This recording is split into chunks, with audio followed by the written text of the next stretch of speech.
Hello guys, welcome back to the channel. In today's video, I'm going to show you how you can count characters of your document automatically in WPS Office application.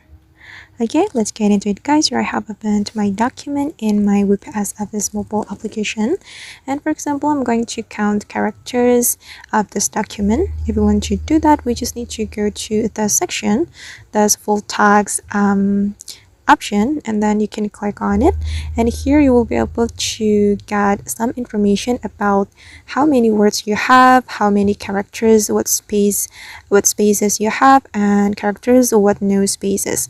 And if this option doesn't appear on your document, you can go to the tools option, and then you just need to go to the view and just click on the word count, and you will get how many characters you have with spaces or no spaces, as I told you before.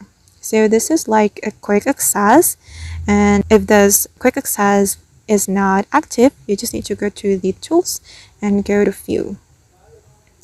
Alright guys, and that's how we can count characters of our document in WPS Office application. I hope this video will be useful for you. Thank you so much for watching, and see you in the next video.